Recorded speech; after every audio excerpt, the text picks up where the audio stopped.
Welcome to Down the Road with me, Joel Heitkamp. We've got a lot of things we want to talk about today.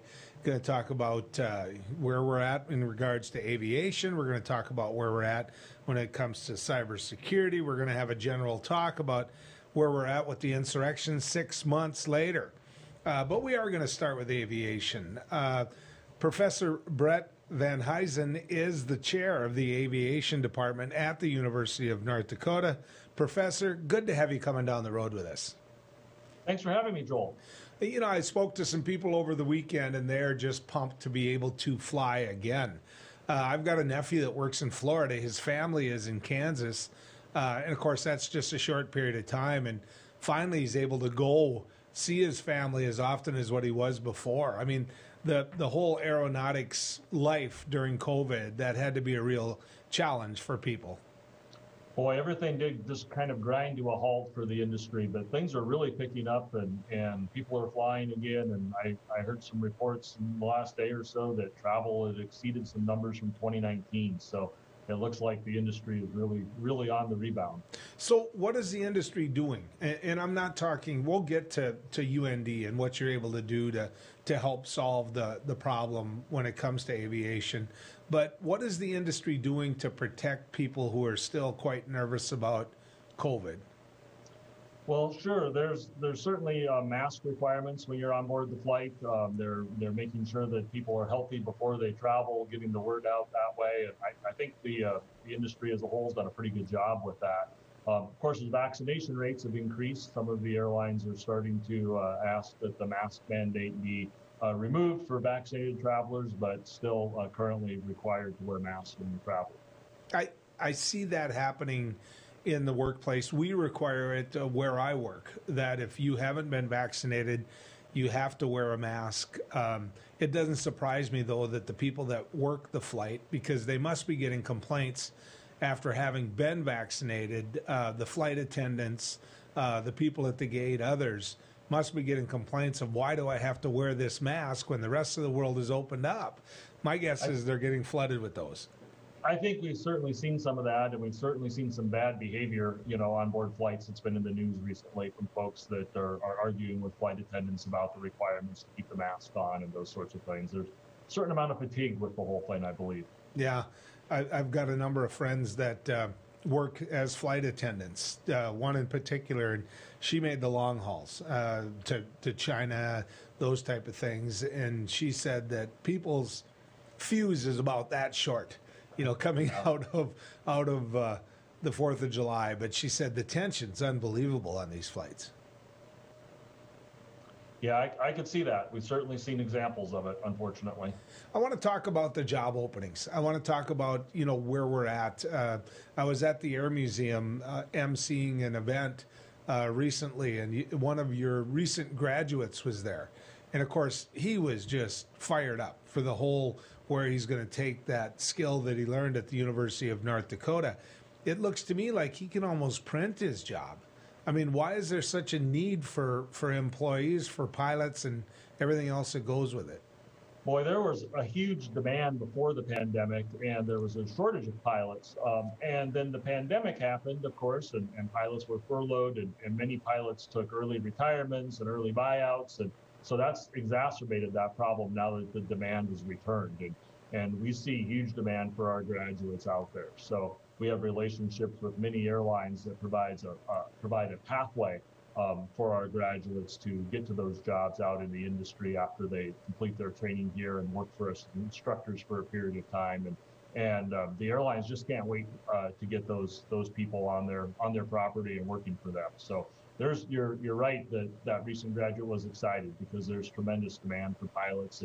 It's a great time to be in training and finishing up training and going into the industry. But why is that? I mean, when you were growing up, you wanted to be a pilot. When I was growing up, I wanted to be a pilot. I mean, I didn't necessarily want to be a pilot to be, a commercial pilot, but everybody wanted to fly. I mean, why is it that we're short? Why is it that young men and women aren't taking to aviation or aren't sitting there saying, this is my goal?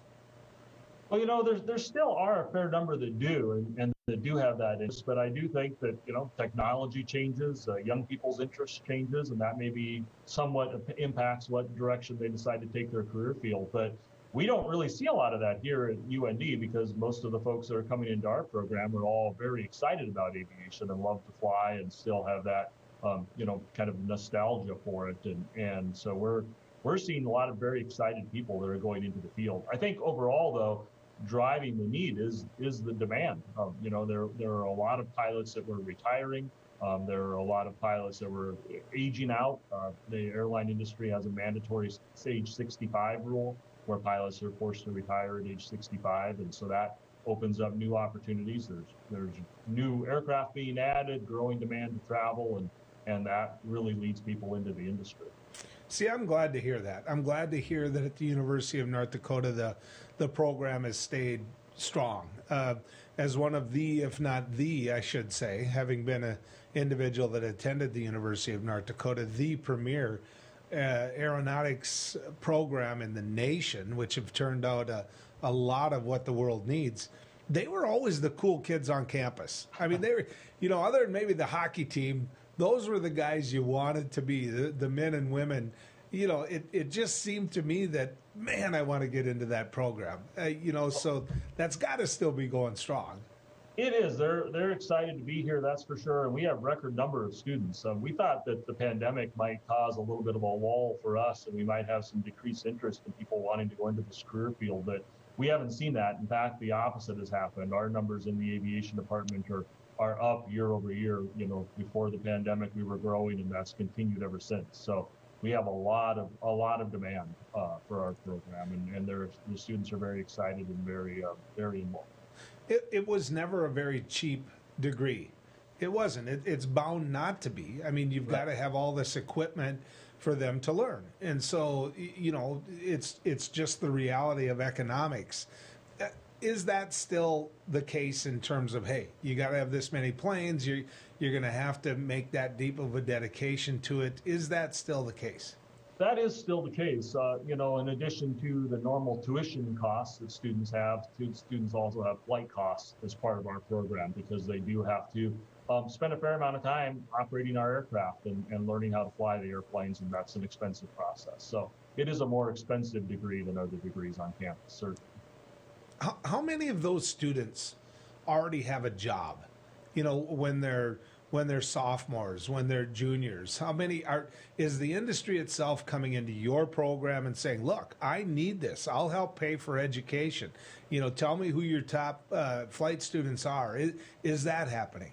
Yeah, we don't have industry actually paying for education yet, but we do have pathway programs where students will sign on to an agreement with an airline where they will do that probably as early as their freshman or sophomore year, and they'll start participating in various activities with that airline. They'll become more familiar with that airline, get involved, and work their way through their degree. Then they'll spend some time here doing flight instruction for our younger students and getting hours. And once they reach the requirement to go to a regional carrier, they'll go to a regional carrier that's a partner to a major airline, and then they'll spend some time at that regional carrier and then move on to the major airline. That program kind of path process that I've just outlined, we have with United in the United Aviate program, we have with Delta in the Delta Propel program. So a student in their sophomore year can conceivably have their career path all the way through to a major airline lined out, where they may stay for their entire career. How much does something like that pay? If you get to be a pilot on a commercial airline, and I realize experience, you're going to gain more, like in any profession, sure. But as a startup, if you're a pilot for a commercial airline, how much is, an average typical pay? Right. Well, airline pilots are paid on an hourly basis, and if you're at a regional airline, you'll be a first officer, a second in command, co-pilot, and those positions will be, $50,000, $60,000, $70,000 type positions. There's some hiring bonuses in some cases that have been offered in the past, and we're probably likely to see those start again. After spending a year or so in a position like that, maybe 2 years in a position like that, pilots often become a captain for that carrier. and pay in the range of $100,000 is pretty achievable.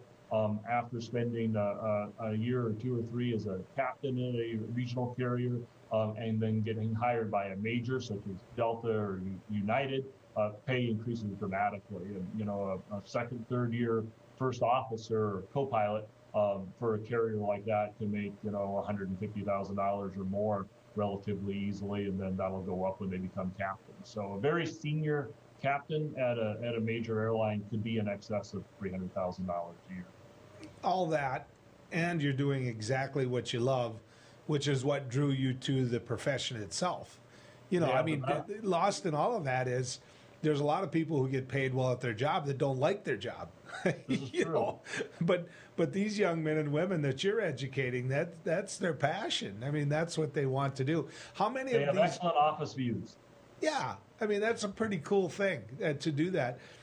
Professor, how many go into the private industry? I've got a good friend who flies for Cargill. How much of that happens? Yeah, there's a lot of demand in corporate aviation right now as well for charter carriers, and companies that own and operate aircraft. They are in competition with the airlines, and the airlines for many are kind of the dream job due to flexible schedules and travel benefits and perceived more job security. And that creates a lot of opportunities at the corporate level. So a much smaller percentage of our graduates go into corporate aviation, but that's an area that we are definitely trying to encourage folks to explore. And there's very interesting opportunities there, and it's a different type of flying. Generally, it's going to be smaller aircraft.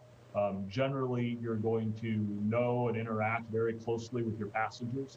So the pilot could easily be, interacting on a daily basis with the CEO of the company. And they have to be able to handle that type of interaction. Pilots, though, who fly for corporate operators are going to be loading baggage and helping arrange transportation and doing other jobs, though, that airline pilots don't have to do in exchange for some of that flexibility and interesting travel and interesting connections that they make. And they're going to be at the beck and call, which is a whole lot different, too. Sometimes it's, a phone call and you have to go. Other times with bigger companies, there's scheduled days off and the schedule is known well in advance. So it's a big variety of it. Yep. Professor, someday I'm going to get you come on as somebody who's very passionate about aviation and talk to you about drones and some of the other issues that are out there. So happy to do it. Yeah, thank you. And thank you for producing what America needs right here in North Dakota in the best program. I've got a good friend he was my roommate in Walsh Hall, which that surprises you. Anybody in Walsh Hall actually behaved and got their aeronautics degree. But, thank you for what you've done, because you're turning out a product we need. Oh, no problem at all. Thank you for the opportunity to come visit with you about it. You bet. When we come back, Matt Malone, we're going to talk about cybersecurity. We're going to talk about how people get held hostage. And we're going to talk about how Bitcoin ends up being the currency they get paid in. So stick around. We got more trip to go down the road. Howdy, folks. It's a Line Cafe. I reckon it's time you're due for a hearty meal. So saddle up for the day with one of our hay-bossing breakfast homemade soups. Fill your grill at our salad bar. Sink your teeth into our famous Line burger and barbecue ribs. Top it off with spoon-rattling pie with a calm roll that's sure to put a smile on even the toughest outlaws. Shake the dirt off the boots each night and warm up with the game. Tell them about it, Stacy. I can't wait to see you at the county line. Hi, it's me, Anthony Sullivan. And yes, you've actually caught me at home relaxing, because life's been pretty worry-free since I got coverage with American Residential Warranty. You won't believe what ARW covers. Heating and air conditioning, washers and dryers, kitchen appliances, plumbing, water heaters, electrical systems, flat screens and laptops, even pools and spas, and so much more. Call American Residential Warranty. They'll get you covered. 1-800-219-1467. Hi, Hunter Ellis here for Night Hero Binoculars by Atomic Beam. These binoculars let you see anything, even in pitch black darkness. Gotcha. The secrets are powerful wide-angle atomic beam laser that reveals objects up to 150 yards away hidden by darkness. During the day, Night Hero gives you 10 times magnification. And when the sun goes down, press the Night Bright button to see clearly in the dark. Light up garbage-eating critters or spot thieves before they even get close. Call or click now and get Night Hero binoculars for just $39.99. Order right now and you can double it. Plus, get our best-selling atomic beam flashlight. Just pay a separate fee. We'll even ship them to you free. This TV special offer is not available on Amazon. You can get it all, but you have to order now. Call 1-800-619-1091. That's 1-800-619-1091. Or visit bynighthero.com. That's bynighthero.com. Order now. Attention, have you or a loved one suffered from maculopathy, a serious retinal injury, after taking the prescription drug Almiron for interstitial cystitis or bladder pain syndrome? In 2018, a researcher at the Emory School of Medicine linked Almiron, a prescription drug that treats interstitial cystitis or bladder pain syndrome, to maculopathy, which is sight-threatening and can cause an abrupt change of vision. Call Almiron Justice for a free legal consultation. Please call 800-395-5680.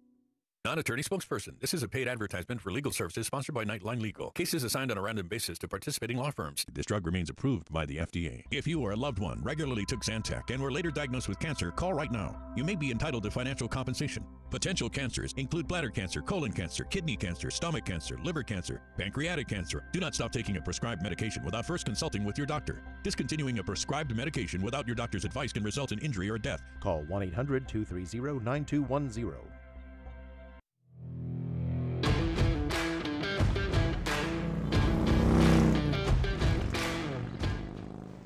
You know, I've been off for a little bit, so it's fun to be back in this chair and heading down the road with you. Matt Malone's going to join us in a little bit. Of course, we know what's happening when it comes to the area of cybersecurity. You know, America's, looking pretty foolish in regards to being held hostage and the Russian hackers kind of punching us in the nose. So we'll talk to Matt about that. The Biden administration has promised some certain things. Is it time for them to deliver? Is it time for them to keep their word when it comes to it, or are we just going to look weak? Those are questions that I want to ask Matt. Jeffrey Bumgarner is going to join us as well. The insurrection, 6 months ago today. Now think about that. 6 months ago today. Does it seem like a long time? Does it seem like a short time? Is it still in your thought process? Is it still something that many of us see as an insurrection, which I personally believe it was. But 6 months ago, for me personally, that time flew by very fast. And I'm not quite convinced that we've done, as America, what we should do when it comes to it. And we're going to get a chance to visit with Dr. Jeffrey Bumgarner about that. He's a professor at North Dakota State University. Also, I have to talk to you about this at some point today. I have to visit with you about Molly Secord Turner. Now, Molly is an individual who basically said, to heck with you. I'm heading out of the state. She's a researcher, and she went to Montana State, I should say, because in North Dakota, the legislature challenged her research, and they took away any ability she had to continue her research. So we'll talk about that today. But Matt Malone joins us right now. Matt is a cybersecurity expert. Matt, good to have you coming down the road with us. Thanks for being here. And I was telling folks before you joined us that we as a nation, when you look at the recent one, it's happening right now. We're being attacked. And we're being attacked by cyber. I mean, they're coming after us. And so can you explain to me what's happening? You know, the first words of any blackmail is don't pay them. But this is nothing short of blackmail. It's blackmail, and it's an assault on pretty much everybody. I mean, they're hitting larger corporations. They're hitting smaller corporations. The ones that they just hit, and I don't think there's something to be lost on the fact that Our Evil, which was the company or the gang that kind of did this attack, they did it on Memorial Day, and then they did it on the 4th of July, right? So, I mean, it's pretty targeted, and they're really kind of breaking everything down. Critical infrastructure. If it was done on Memorial Day, and the 4th of July.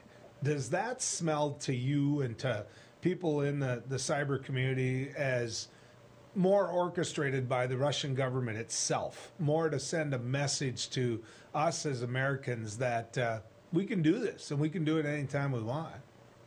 So if you remember, when I was a kid, I watched war games, right? And if you systematically were to target, so I actually wrote a computer software when I was 16 that was based on that game. And part of it was you had to pick distributed centers. So I'm from Columbus, Indiana, where all the Cummins diesel engines are made, right? If you attack that part, you no longer have tank engines, right? So they're systematically picking us apart. They went after water out in California and in Tampa. They poisoned the water systems. They went after our meat. They went after our pipeline for fuel. And now they're attacking small businesses and large businesses. I mean, to me, it feels pretty pointed and very focused in on attack.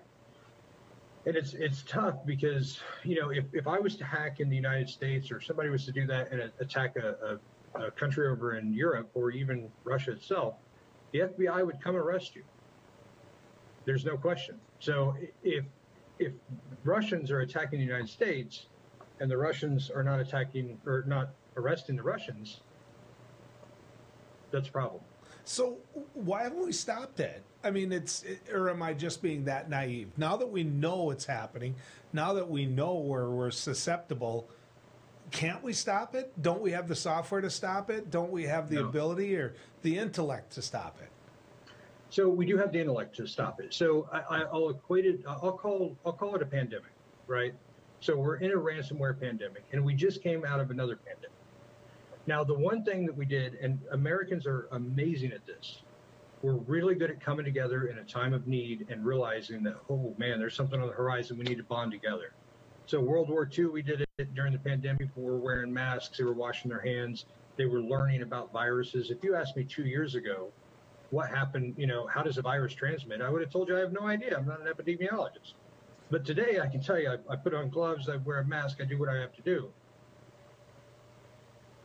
That's where we're at today. Unfortunately, we all kind of think that technology is going to solve our problem. And if you think technology is going to solve your problem, then you don't understand the problem, you don't understand the technology. Because really, a lot of this malware is being installed by people. It's someone clicking on an email. It's someone with access who is legally, you know, in the case of Tesla a couple of years ago, the Russian gang came in, offered a guy $1 million to go install malware on the system. The guy said no, went to he actually said maybe, went to the FBI and they did a sting operation. But what they're finding is that people internally are doing it, whether it be the Homer Simpsons of the world who accidentally allowed it to happen by clicking on an email or something like that, or whether it's someone with bad intentions, so a Mr. Burns, you know. So it's one of those two types of people. Okay, so let me ask you this, because when I'm getting punched in the nose, I'm going to punch back. You know, I'm going to punch back. You made reference earlier that if you were doing something like this, someday you're going to have the FBI at your door. And someday they're going to come through that door and say, you know, you broke the law. And it's going to be fairly serious because of the damage you could do. That being said, do you think the government then is orchestrating the counterattack? Or do you think private industry is going to, you know, push that private attack? Well, I think this is my personal opinion, but I think that the Russian government is allowing this to go on, right? Because it's beneficial to them if this happens, and for them to go stop it, you know, it's not as beneficial. So if they just kind of turn a blind eye and let it go, whether they're doing it or whether they're letting it happen, it's still going on. So why Bitcoin? I mean, why is Bitcoin the currency that's being used? It's just it's an easy way to do it. If you started to transfer money, you could stop that at multiple ways. With Bitcoin, once you transfer it, it's not untraceable, but it's a little more ambiguous, and it's a little harder for them to kind of track down and to stop. Oh, okay. Matt, for years I ran a rural water district. I don't know if you know what that means.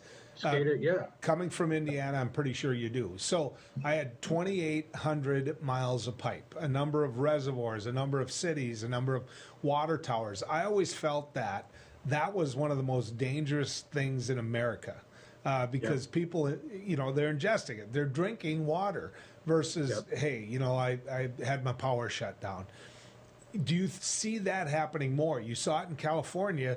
Do you see them trying to physically harm people more?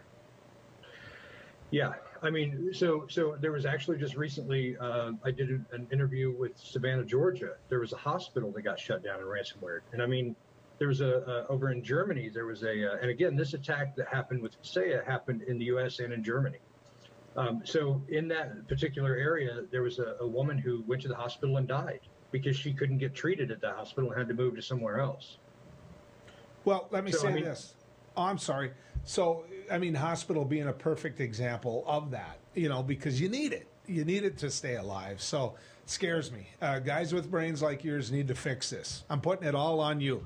Go ahead. So with that being said, let me say this, though. The way to fix it is every single person has to realize their own job in security because we all have a role to play.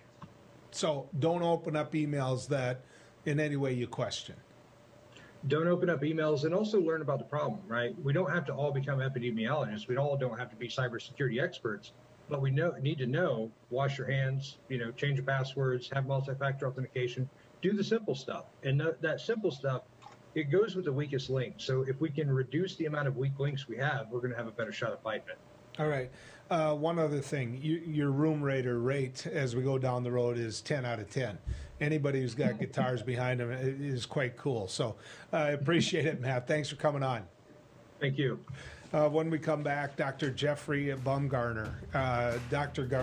Bumgarner is, well, he's one of our guys. He's somebody that, quite frankly, knows a whole bunch of subjects. What I want to talk to him about is the insurrection. So stick around. More coming your way. Hey everybody, I'm Doug Billings, your host of The Right Side with Doug Billings on Beck News. We bring you high-profile guests, ladies and gentlemen, exclusive guests. Now, you're not going to see these guests in most of the mainstream media outlets. Another thing that I do here is give guests a platform to speak freely. You're not going to see me censor anybody. Please join us, won't you? Weeknights right here on Beck TV and online at beck.news. Cheers. Hello, I'm Mike Lindell, and as you know, my passion is to help each and every one of you get the best sleep of your life. That's why I created my new Giza Dreams bed sheets. The first night you sleep on my sheets, you'll never want to sleep on anything else. Go to MyPillow.com or call the number on your screen right now to get your very own MyPillow Giza Dream sheets. When you buy one set of sheets, you'll get another set absolutely free. For the best night's sleep in the whole wide world, visit MyPillow.com. Introducing the Cool Turtle, the ultra-comfortable mask enhancer that creates a protective, cool, and breathable space between your mask and your face. Simply slide under any mask or gaiter and immediately feel the refreshing pocket of air surrounding your face. Cool Turtle's ergonomically designed, soft, comfortable shell immediately reduces mask friction, allowing you to breathe and talk in a comfortable environment. I can actually breathe.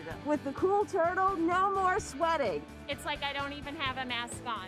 Call now and get not one, not two, but 3 Cool Turtles for just $10. Order now and we'll send you 2 more Cool Turtles free. No fees, absolutely free. Plus, you can get a 10-pack of 4-ply face masks. Just pay a separate fee. This offer is not available on Amazon. Get the real Cool Turtle now. Call 1-800-270-1219. That's 1-800-270-1219. Or visit getcoolturtle.com. Order now.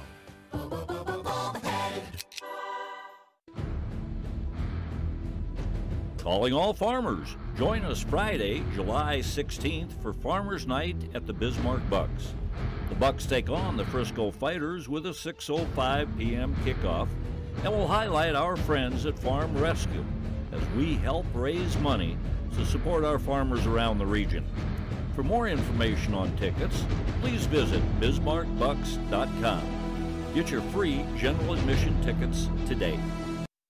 Hey Bucks fans, if you're planning an outing, birthday, or employee appreciation night, then bring your group out to the Buck Stop for a night of fast-paced, high-scoring football. Your group will receive discounted tickets, options for reserved seating, scoreboard messages, VIP services, swag, and a space to gather during the game. You can also participate in pre-game ceremonies, halftime entertainment, in-game contests, and more. Call 701-595-0771 or visit bismarckbucks.com/tickets. All GA is first come, first serve. We'll see you on the turf. Go Bucks!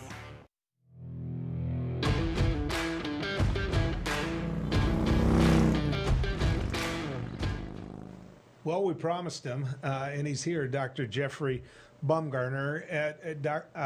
Dr. Bumgarner is at NDSU. He's an individual that can speak to a whole lot of subjects, but the one that we called him for and we want to start with today is that it's been 6 months since I'm going to call it insurrection. What he calls it is his own business, but let's bring him in. Dr. Jeff, good to have you back on Down the Road. Thanks a lot. Good to be here, Joel. So for you personally, 6 months, go by fast, slow? Are you in that, holy cow, it's been 6 months already? I probably am in that category, but it's just because so many things have gone on, right? We've had the election, we've had the aftermath of the election, we've had COVID issues nonstop before and after the election.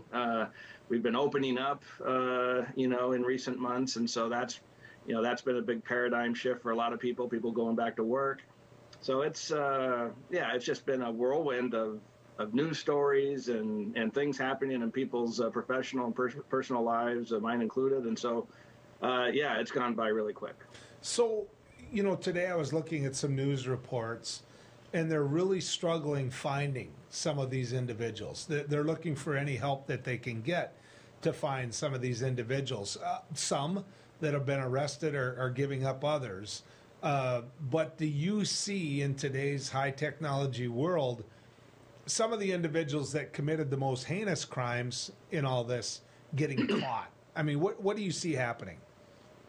Yeah, I think, they're going to continue to, try to, use social media to uncover people. I mean, you're talking about hundreds and hundreds of people that, that were in the building unlawfully, and they've tracked down a number of them. I mean, at last count, I think I was at 400 or 545 charges have been, people have been charged in connection with the Capitol riots on the 6th. And so I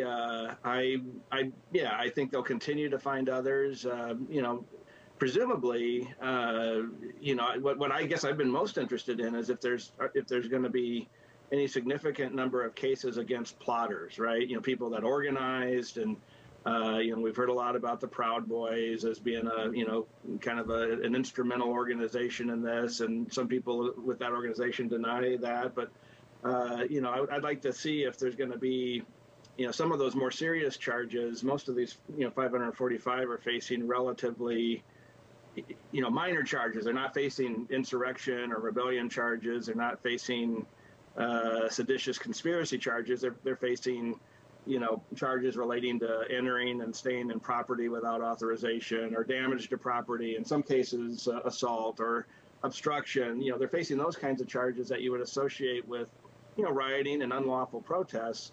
But I'd like to see if we're going to find any, if there's ultimately going to be any cases of actual inciting rebellion or anything along those lines. It'd be interesting to see how that plays out. So, we talked about whether or not this is orchestrated. I mean, you brought that up.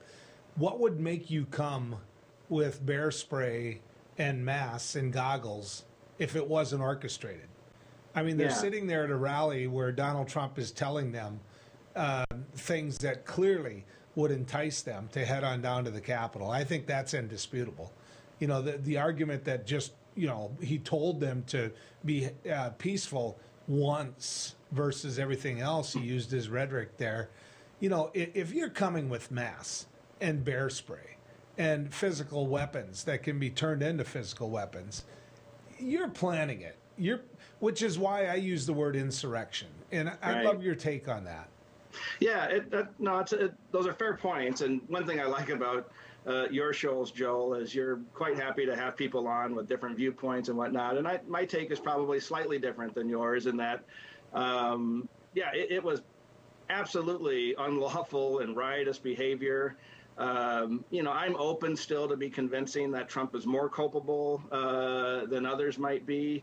But on the other hand, so much of, you know, just even in preparation for this show, I did a, you know, kind of a read back of some of his language that he was using. And it's, you know, honestly, Joel, it's not much different than language that Hillary Clinton used when she said her, you know, the election was stolen in 2016. It's not much language than Democrats in Congress used. And remember, there were more Democrats in Congress that challenged in the House that challenged the Trump electors than happened in 2020. The difference being, though, that you found Senate sponsors in 2020. You didn't have that in 2016.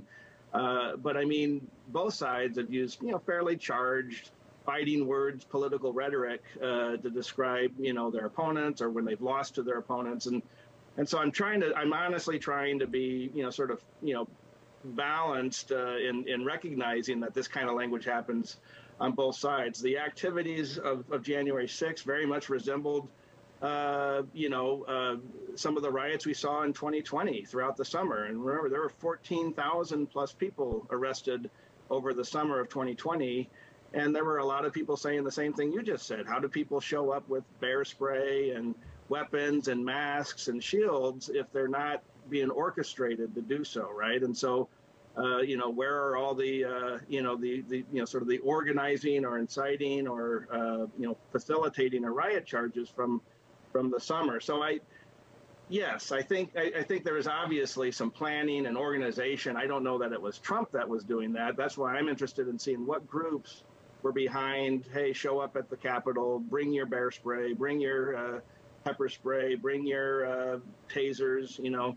You know, one thing we didn't see is we didn't see anyone marching into the Capitol, you know, with their AKs or their ARs. You know, we didn't see that. And just as I was reading through the charges, you know, kind of reviewing those this morning, you know, I couldn't find any firearms-related charges for those that were in the Capitol. I found plenty of weapons charges, but they were swinging flagpoles. They had bear spray. They, you know, those kinds of things. And so it's not like any insurrection or rebellion that I've ever seen in history, right? I mean, it's a very lousy or poor planned one if you think you're going to topple the government with swinging a flagpole.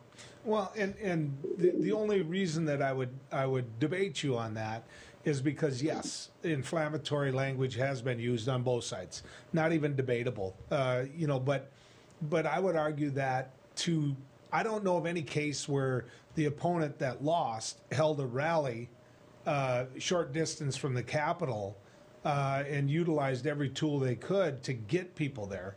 You know, perfect example. We have local media here in the Fargo area, local talk show host who was part of getting everybody there, along with one of his financial donors, who, when the insurrection, my word, not yours, was happening, when it was going on, was trying to say that this was Antifa.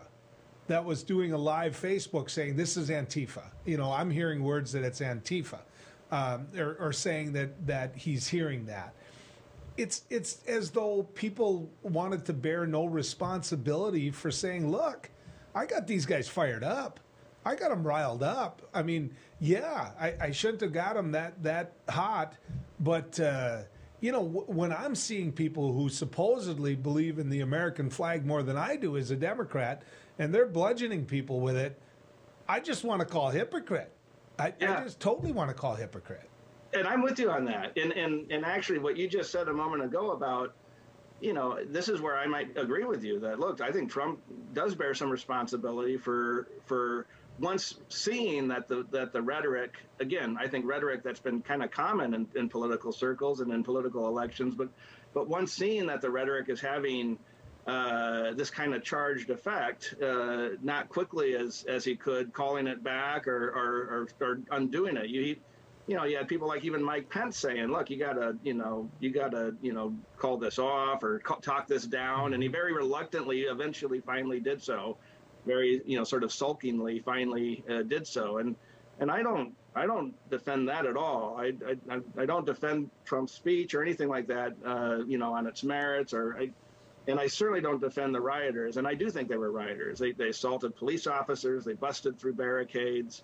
I think there's probably a lot of people that weren't on those front lines and just sort of followed the crowd in. That stuff had already happened by the time some of them, an eighth of a mile back, finally make their way to the doors, right? But there was a lot of unlawful behavior there, and I think people are going to be held account. I don't think it was ever, unless new evidence comes out, there just doesn't, it seems to be very, it was very, it's an opportunity for people to express, I guess, and as a lot of these things go, they very much crossed a line.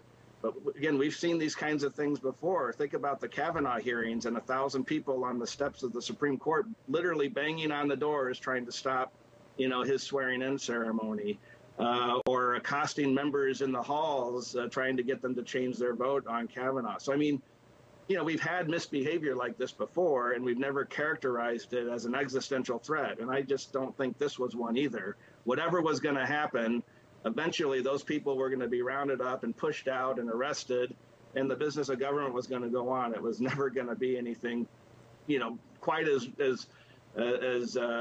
interesting as actually toppling or overthrowing democracy, or like so many other sort of, hyperbolic expressions I've heard from others, not from you, but from others, in media and elsewhere. Neither you or I know the answer to this question, but I have to ask it.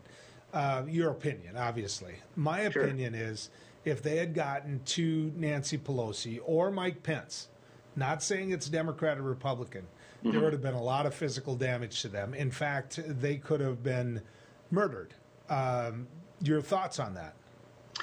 Yeah, that is kind of a scary thought, and I think mobs are unpredictable. And this was a mob for sure. This was an unlawful mob.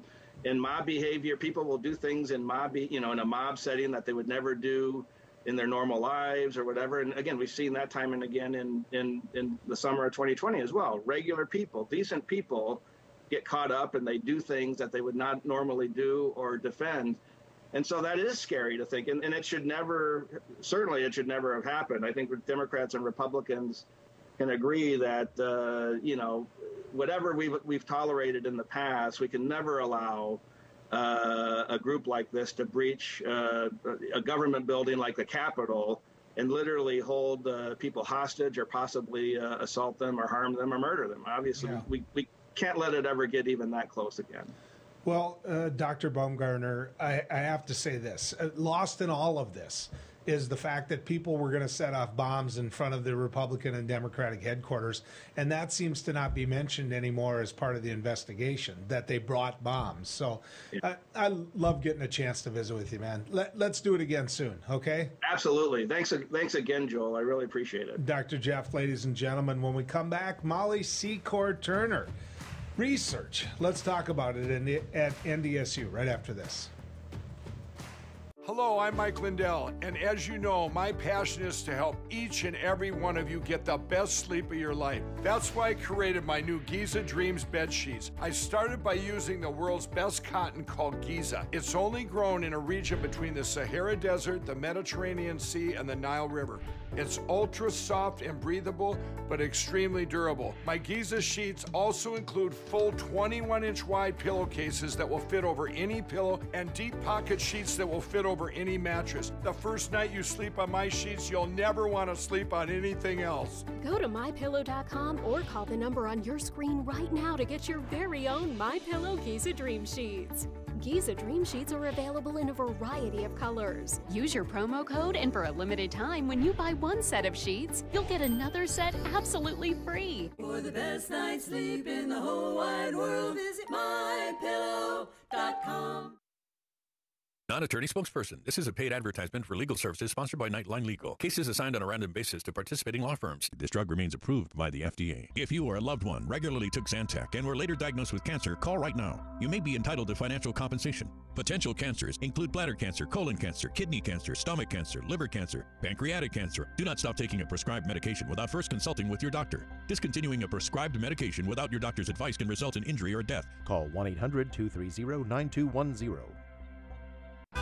Seniors, are you aware that you could pay less for your car insurance? Seniors can save money on their car insurance. You might save a little, you might save a lot. Maybe hundreds of dollars a year. You might save 5% a year, maybe 10%, 15%, or even more. That's a lot of money. So call right now and find out just how much money you might be able to save. 1-800-699-0761. 1-800-699-0761. Hi, it's me, Anthony Sullivan. And yes, you've actually caught me at home relaxing because life's been pretty worry-free since I got coverage with American Residential Warranty. You won't believe what ARW covers. Heating and air conditioning, washers and dryers, kitchen appliances, plumbing, water heaters, electrical systems, flat screens and laptops, even pools and spas, and so much more. Call American Residential Warranty. They'll get you covered. 1-800-219-1467. Go for Launch 2018 series winner. Without further ado, it is my honors. Reginald.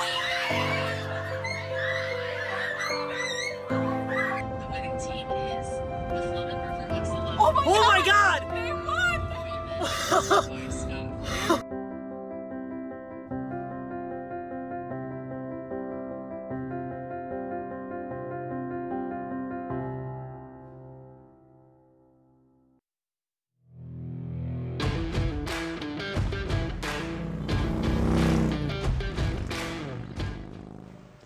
Molly Secor Turner. Who's Molly Secor Turner? Well, she's a woman with her doctorate. She's a woman that was doing research on the campus of NDSU, and that research was based on how to cut down on and do everything you could to eliminate teenage pregnancies. Now, let me just give you one take on it in the very beginning, and I'm pretty sure I'm right about this. Certain teenagers are going to have sex. And if certain teenagers have sex, a number of them will get pregnant. That's a reality. So how do you get to the point where less of them are having sex or less of them are getting pregnant? How do you get to that point? Well, the one thing you do is acknowledge that you have a problem, right? North Dakota's rate of teenage pregnancy is much higher than other states. A number of other states. So let's acknowledge that we have a problem, and thereby researching it, we can cut down on the one thing all of us can agree on, which is how we can end or certainly reduce abortions. That's a nasty word that people don't even like saying in the media. But the truth of the matter is, if you have less teenage pregnancies, you're going to have less abortions. Now, Molly Secor Turner was studying that, and she got a federal grant in to study it, and that grant continued through both Democrat and Republican administrations. So they got it during the Obama administration. They wanted that information. During the Trump administration, they wanted that information. They wanted to find out in a state where teenage pregnancies were quite high, how they could reduce those numbers. What did the North Dakota legislature do? They punished her for studying it. Now, Planned Parenthood, who are they? Well, many of you think the only thing that Planned Parenthood do is support abortion and provide abortion. It's not true. Planned Parenthood also tries to take a hard look at how to prevent the need for abortion. They didn't provide any money whatsoever for this study. None. Not a cent.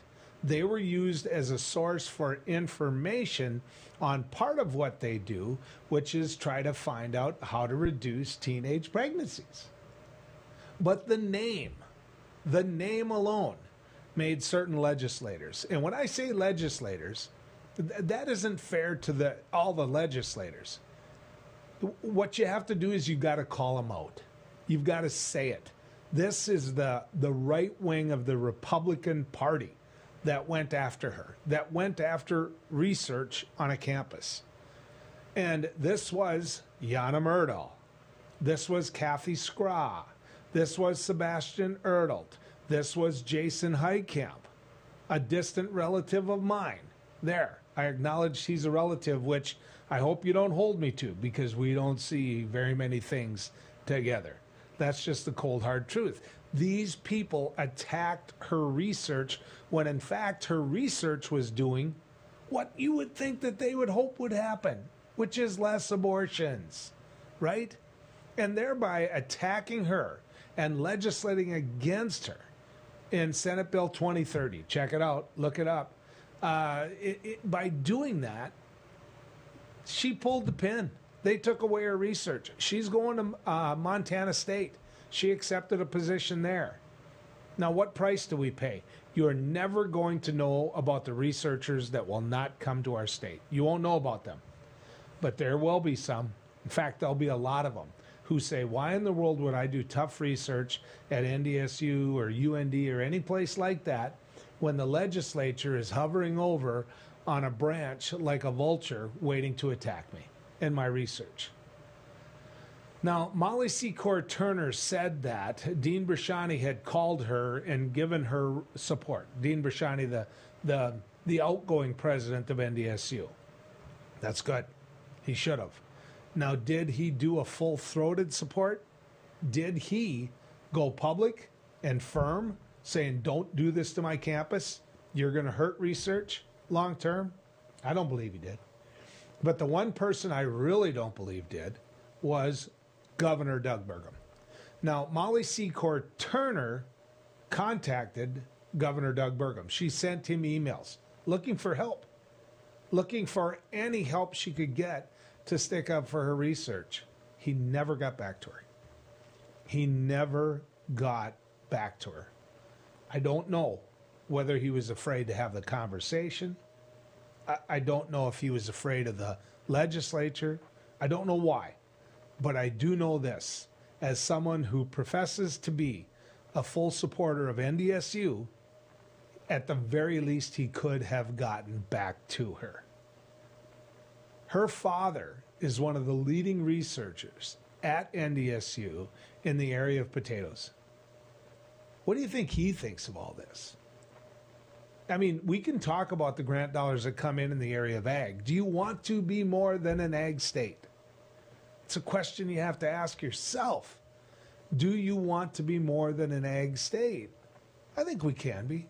I think we can be this and that at the same time. We can walk and chew gum at the same time. But for governors to be afraid of certain legislators, to me is appalling. And I like Doug Burgum. I encouraged him to run for governor. I did. I talked to Doug Burgum at one point. I wanted him to run as an independent because I thought he'd be more effective as an independent. He didn't. He ran as a Republican. And I think when it comes to Molly Secor Turner, he owes an apology. I'll be back with a couple of comments about Kristi Noem when we come back right here down the road. Do you worry about going to the dentist? After all, a visit to the dentist can easily cost $2,000 or more. Well, relax. The Carefree Dental Card is now available in your area. Call now and we'll send your actual card at no cost today. With the Carefree Dental Card, you go to the dentist whenever you need and you instantly pay a lot less. Activate your card and you can start using it immediately. From exams and cleanings to more expensive procedures like crowns, dentures, even braces, they're all included with the Carefree Dental Card. Say you go to the dentist today without any card and your bill is, well, ouch. Wait a minute, let's try that again. You go to the dentist today and show your Carefree Dental Card, you save $525. The Carefree Dental Card is just $15.95 a month, so call now and make going to the dentist carefree. Call 1-800-416-5739 to receive your Carefree Dental Card information kit. 1-800-416-5739. Call now. I can't say enough good things about these nano hearing aids. Real people talking about nano hearing aids. The hearing quality is great. Until now, hearing aids used to be too expensive for the average person. Until Nano.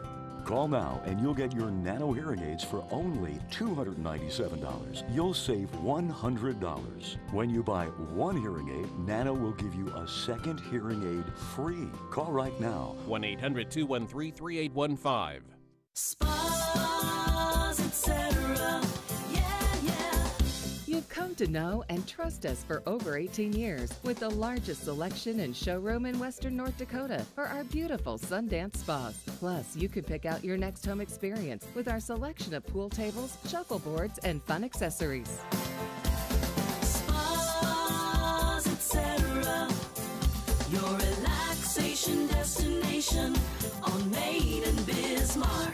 Who do you trust with your digital life? Not all cloud backup providers keep your data truly private. Beck Cloud Backup uses advanced multi-layer encryption to keep your family photos, videos, and sensitive business documents secure and only for your eyes. Your Beck Lightband Internet service already includes 50 gigs of free storage to keep your digital life safe and secure. Call us at 701-475-2361 to start using your Beck Cloud Backup today. Attention! Have you or a loved one suffered from maculopathy, a serious retinal injury, after taking the prescription drug Almiron for interstitial cystitis or bladder pain syndrome? In 2018, a researcher at the Emory School of Medicine linked Almiron, a prescription drug that treats interstitial cystitis or bladder pain syndrome, to maculopathy, which is sight-threatening and can cause an abrupt change of vision. Call Almiron Justice for a free legal consultation. Please call 800-395-5680.